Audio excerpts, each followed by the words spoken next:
YouTubers and City Fans, how are you doing this evening? John Ricky here, and today, in lieu of the impending release of the newest edition in the Predator series called, The Predator. Ooh, whoopsie-doo, that's a great fucking name, I don't know. But I wanted to go over the long history of the Predator series, aka AVP, so on and so forth.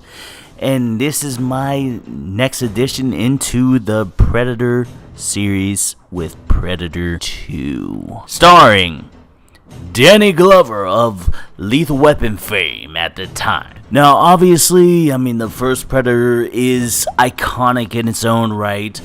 It definitely, obviously, set the stage for further additions into the series, but unfortunately, Arnold Schwarzenegger was busy with Terminator 2. So, they had to call up Danny Glover from Lethal Weapon fame and dropped him in. Now, it's actually really cool where they set the sequel in. It only went in a logical, progression from okay, we have this alien in a forest, he worked with it, it's great, awesome, right? But what can up the ante? Sequelitis, so on and so forth. But how can you make it bigger and better? Well, they took the logical step. You gotta take the Predator out of the jungle and put him into the concrete jungle, so to speak. So we got him in futuristic LA. And which, to be honest, I'm kind of wondering why the hell they put it in and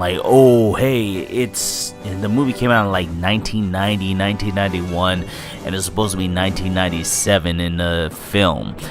But it's just why even take it there? Just put them in a daggone urban environment and just roll with it, whatever. Anyway, that being said, this movie works, if you ask me. Because it's just it just really rolls with the fun of the original one, where it's okay, you don't know who this Predator is, where he's coming from, he's camouflaged throughout the jungle. It really makes sense in an army sense, so to speak. But to take that aesthetic and then put it into an urban environment, you're just okay, how are they gonna roll with this? And it works out. You got newcomer Danny Glover, who is a detective, LA detective in 1997. Obviously, rollback. This came out in 1990, so it's near future, what do you do? LA is a war zone. What? And of course, being that it's now a kind of a detective story, police movie, so on and so forth, how are they going to deal with it? Automatically, and it makes so much daggone sense that he's this new hitman killer of drug dealers in this time. And of course, that's how the police are going to treat him. And you're just okay, this is a procedural kind of thing. It's a nice little new dynamic, so on and so forth. The characters in here work very well. Bill Paxton, God rest his soul, he plays the hell out of it. You can tell he's really juicing on what made him famous, and that's with Alien, game over, man. You know what I'm talking about. But he works in this so well, as along with his, I believe, look, Stephen Hopkins, the director of this sequel, he does his due diligence in here. He really brings a different flavor to it. But, it still pales in comparison to the original John McTiernan, classic that it is. You got the Butch Mugs, and they go against something that they were not prepared to go against. An alien threat, quite literally. And this, you're putting a whole bunch of homicide cops against an alien threat, literally, and it works out. But you know what? It does really do good in passing on the mythos of the original film and really expanding on it. Particularly with what they get with a couple of sequels later on.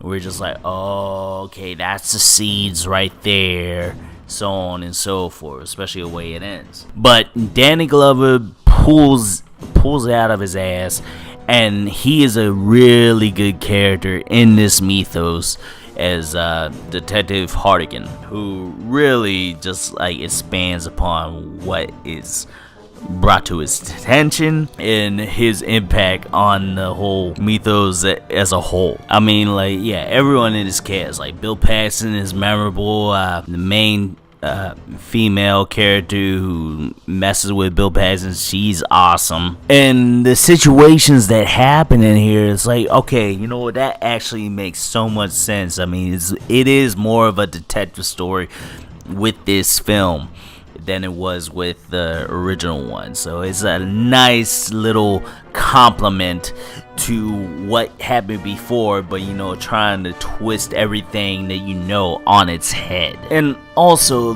just the way the situations happen, I mean, the action sequences and where the story leads to and how it ends, it leaves you questioning, like how it actually is a predecessor to the Marvel universe, cinematic universe, so on and so forth, where it's like, oh, hey, this leads into that movie, this leads into this movie, before they even know what the hell they really had. I mean, this is back in 1990, so they didn't know what the hell they were doing, but it really relished and just planted seeds into like the Alien versus Predator situation, so on and so forth, especially the way Predator 2 ends.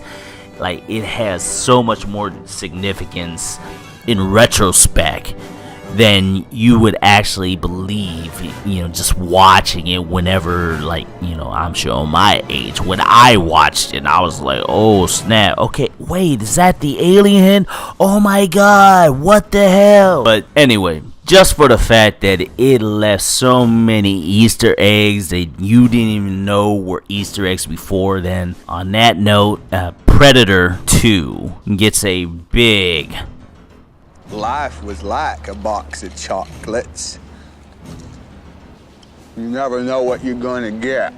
Yeah, man, like, for real, in retrospect, you didn't know what the hell you were gonna get with this, man. It's like, you just knew it was some fucking awesome and incredible and probably beyond your comprehension at the time. But man, if you watch this movie now, you're gonna be like, oh snap, wow, they really left a whole bunch of clues there. It's crazy. But anyway, YouTube and Cinephiles, what did you think about it? Let me know in the comments. Share, like, subscribe, so on and so forth. Y'all take care, YouTube and Cinephiles.